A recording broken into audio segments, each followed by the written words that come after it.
Hey, what's going on, everybody? Back with another how-to. Today we're going to be doing the front shocks on this 2009 Nissan Pathfinder. Now this should fall in line with any third gen Pathfinder, which is 2005 to 2012. So let's get into it now.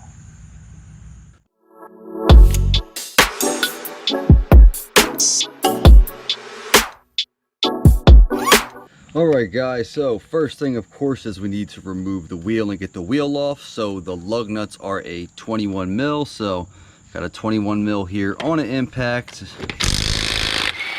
And we're just going to go ahead and fire all 6 of these right out.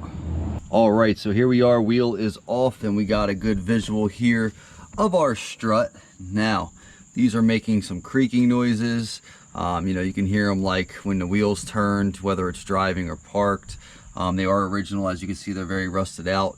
And on the other side, it is leaking. So, that's a good way to tell if a shock or if a strut is bad. You'll see, the fluid leaking out from it failing.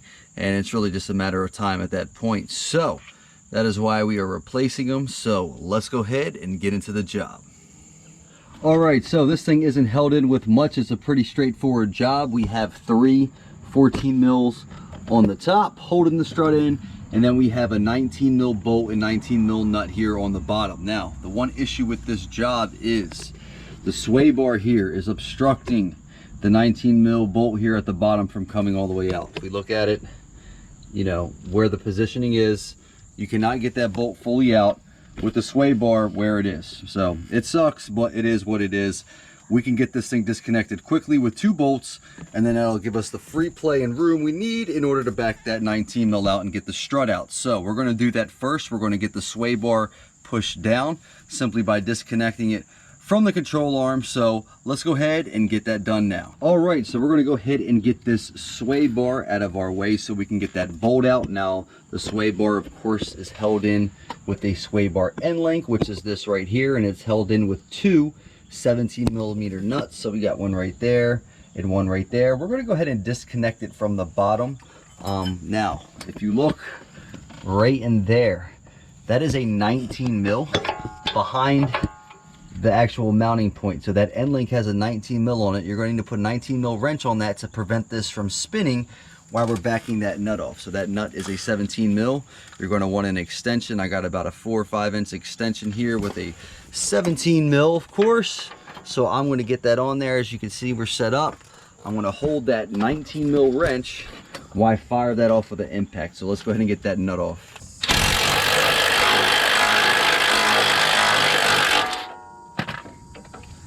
Got off. There we go. All right, so that's off. Should be able to finagle this guy on out of here. So let's see here. Yep. And there we go, guys. Now I do have the other side disconnected. You're going to have both sides disconnected in order to get that to drop down. So I'll show you. And here we go, guys. All right, so disconnected at the same spot on both sides. So 17 mil. You just disconnect the sway bar from both sides, and now we have a ton of room for activities in order to get these lower bolts out. All right, sway bar disconnected from both sides, so now we have a ton of room to get to our 19 mil here to get that bolt out of the bottom of the strut. So it's a 19 mil nut on the inner side and then a 19 mil bolt on the outside. You're going to need to use a wrench and a socket in combination to get this off, because if not, it's just going to spin on you. I would recommend putting the 19 mil wrench on the bolt side. And what I have is a long extension, because the axle is pretty much in your way to try to get in on the nut side. So I have a long extension on an impact. I should be able to sneak in here and get this off. Now here's the issue. On the other side, I did it already and it did not come off with just the impact. Unfortunately, I needed to put a breaker bar on it, but I'm going to try this with the impact and we're going to see what happens. So let's try to fire this out with the impact. And it worked, which is great. Like I said, on the other side, I actually had to put a big breaker bar on it. So if you're using an impact, sometimes bolts are a little bit too tight. You might have to, pull out the big breaker bar, which is what I did. So look, got the nut off here. And then we got the bolt here, and you can just spin it out. If it's not just easily spinning out like that, you can press on it while spinning it out, or you could take the socket wrench and back it off. Whatever works for you, but that is out, good to go, guys. So we have the entire bottom situated now. Bolt is removed, so now we just have to address the upper strut mount here with the 314 mils. All right, guys, so like mentioned, there are 3 14mm nuts holding the top of the strut in, okay? Now, if you notice, there is a bracket right there with the 10mm on it, okay? That is the bracket for the wheel speed sensor wire, okay, for the harness. What we're gonna do is fire that 10 mil out, because that bracket's gonna be a little bit in your way from getting that back nut off of the strut. So we need to get that out of our way. It's just a 10 mil. We're gonna fire that out to make our lives easier. Take 2 seconds. So I got a 10 mil on an impact. Got a smaller impact here. Fire that thing right out. As you can see, I'm not dropping my flashlight, but I'd rather drop that than the bolt. Got the bolt out, and now this bracket is free, and you can just move it really out of your way. So we have access now to all 3 of these strut bolts. So let's go ahead and get these 14 mils out. All right, so here's a good visual of all 3 nuts for the upper strut mount here. So we're going to go ahead and get these backed off. I'm going to take a 14 mil on a socket wrench, and we're going to go ahead and crack these loose. So let's get these things off. All right, so I'm going to go ahead and break all 3 of these free. So I'm here on the first one. All right, just got a 3/8 drive with a deep 14. We're off on that one. That is good. Get this back one here. All right, so you can see it. This one's going to be a little tighter. Here, there we go. That one's broken free. All right, now I'm on this back one, guys. This one's a little bit tighter. Should still be able to sneak in on it with a deep socket. So we're gonna approach that the other way. There we go. That thing is spinning as well. So I got all 3 of those started. So we're just gonna go ahead and start backing them off. All right, guys, I got the back 2 nuts off onto the last one here. So just finger threading this bad boy right off. And she fell, but we're good. So all 3 off. There we go. Now we just got to get the strut out. All right, so I got the camera resting in between my knees, so hopefully I don't bounce you around too much, but we're going to go ahead and pull this strut out. So you might have to finagle it a little bit, but you're just going to want to pull it forward. So if you saw, I pulled it forward out of the bottom mount there. So once you do that, it'll start falling down. So just kind of let it fall down. Be careful of the axle boot, and then just let it drop down, and then you'll have free play here at the top for it to come forward, and we're just going to lift it straight out. And there we go, guys. Front strut is out. All right, guys, there is both of the old struts out, and here is the new ones. So customer picked up some Gabriel Ultra Ready mounts. I'm a huge fan of Ready mounts. That means that the spring is already built in with the strut mount. You don't have to compress the spring and get it off yourself, which is always a huge win and makes labor much easier. So that's what these are. They are the same for both sides. The part number for this Gabriel Ultra Ready mount is G57118. All right, so there we go. There is the new strut, guys. Let's go ahead and get this thing installed. All right, so here is our new strut. We're gonna go ahead and guide this thing in. Now keep in mind, most new struts do come with new hardware, so it'll have new nuts. So make sure you take these off before you start trying to press it in, because it ain't gonna go in if you still got these on. So I'm gonna take all 3 of these off. We're gonna reuse these new nuts here, and then we'll go ahead and get this thing in.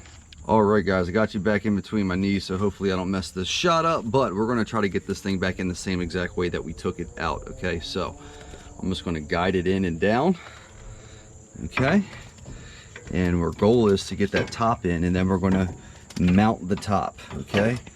So once we get that in, should start finding its way home. You just gotta find the holes here. There is the specific orientation for it to land perfectly back in the mount. So I don't know if you can see, I kind of got it pressed into that mount. I got it on up there. What I'm going to do is hold that in place while I start threading on a couple of our new nuts. So I got a new nut here. Go ahead and get that thing started. Just let it go down as far as it can go. Hold us in place. Get another one going. All right, so I got 2 started. You can let go of it at that point. They should hold it. Get that 3rd one in here on that back corner. All right, so I got all 3 of these started. Okay, so they're all started, finger, you know, tight basically. Now that we got those started, we're gonna go ahead and get our bolt back in here on the bottom. Now, as far as the bolt on the bottom, it might not go in, it might not be perfectly aligned, okay? Sometimes you can take a jack. So on the other side, I just took a jack, I put it right underneath of the control arm, and I just hit it a hair and it lined me right up. You can also move it around. So if you see we got some free play, I think on this side, if I just maneuver it around a hair, let's see, I can see where it's at. I'll probably get myself just about right. So I'm pressing down on it. You know, it just depends on which way you need to go. You need to go up a hair jacket, you need to go down, press down.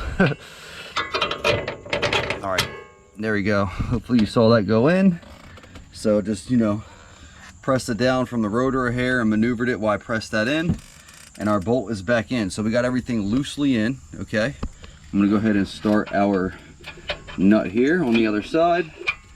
And what I wanna do is just get that close to snug. I'm not gonna snug it down quite yet, but I'm just gonna get that started. So what we're gonna do is go ahead and get all this torqued down, and then we'll, you know, worry about getting it perfectly snug then. So let's go ahead and get that thing close to snug, and then we'll get this torqued. All right guys, so the same way I took this out, I'm gonna snug this back in. 19 mil on the bolt side, impact on the nut side. All right, there we go. Got that all but tight. Okay, so we will torque that, and we're just gonna go ahead and get these new upper strut mount nuts tightened down real quick, hand tight, before we torque them as well. Now these new nuts are 15 mils. So, you know, obviously originally the original stock ones were 14, these are 15. So I'm gonna take a 15 on a socket wrench and just snug these down. All right, so here we go. Same way we took them off. Deep socket and a 3/8 drive. That's how we're getting these snug down. This is a 15, like I said, on these new nuts. So just gonna balance between all 3 of them, get them snug down. And then once I get all 3 of these snug, we're gonna torque everything to spec. All right, so I got all 3 of our new nuts almost about snug here on the top of the strut mount. Now, anytime you're tightening and torquing down a suspension component, you technically should have it under load, which means the suspension should be compressed and basically in the position it is when it's on the ground. So like if you're doing a control arm, should be torqued under load, you know, sway bar, upper control arm, strut, what have you. Okay, so I have a second jack here. All right, so there is our jack. What I'm going to do is just lightly compress this right from the center of the control arm. Okay, so you can see where it's going. We're just going to get a little bit of pressure on it. All right, there we go. It's pretty tight. Just give it a little bit of compression there so we can get this torqued down. Now we're going to go ahead and start up here. We'll get these new strut nuts here on the top mount torqued to spec. So here is the blowout from the Nissan factory service manual, and the torque spec for these 3 nuts is 22 foot-pounds. Okay, so I have my torque wrench here locked in, 22 foot-pounds. Let's go ahead and get these torqued to spec. All right, there we go, guys. Got to click on that one, and we're just going to do the same thing for the other 2. Just go over them, get them locked in, and torque to 22 foot-pounds. All right, so we have all 3 nuts here, torque to spec, 22 foot-pounds. So since we're done up here, we could go ahead and put our bracket back. So there is a little tab, if you can see, goes in the bottom hole, and then the 10 mil hole should align. So I'm gonna go ahead and grab the 10 mil, I'll hold that in place, and we'll go ahead and get that started and finger tight. All right, guys, you can see I just have a 10 mil here on the socket. Just gonna feed it in and start finger threading it in and getting that started. All right, guys, I got this harness bracket started by hand with the 10 mil. We're just gonna lock it in with the impact. It's a nice little snug. And there we go, guys. That bracket is back in place. So everything here on the strut mount is back torqued in place, locked in. All we have to do now is torque our bottom 19 mil bolt to spec. All right, so we're gonna go ahead and get our bottom 19 mil torque to spec. I'm gonna go ahead and put my 19 mil wrench on the bolt side. I have the same long extension I've been using on my torque wrench. So we're gonna go ahead and sneak that in to have access to the nut side here on the back.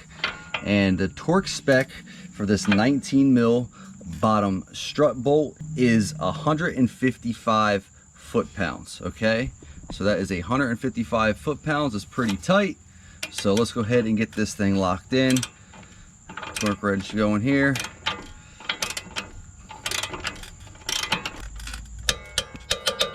All right, there we go, guys. That is click.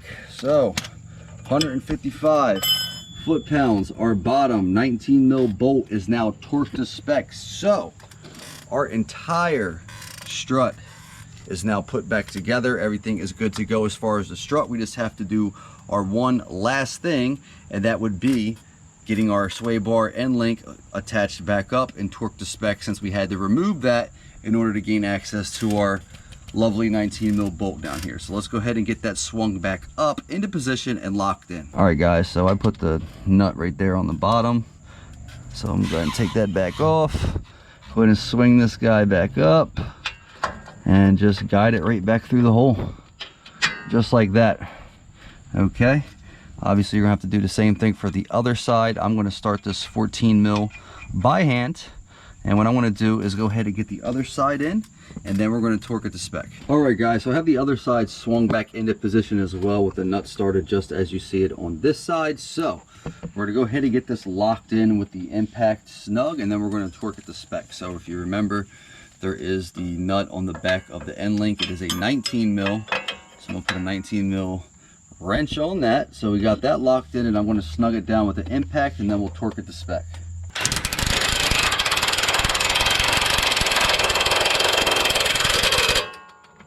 All right, guys, we got that snugged down.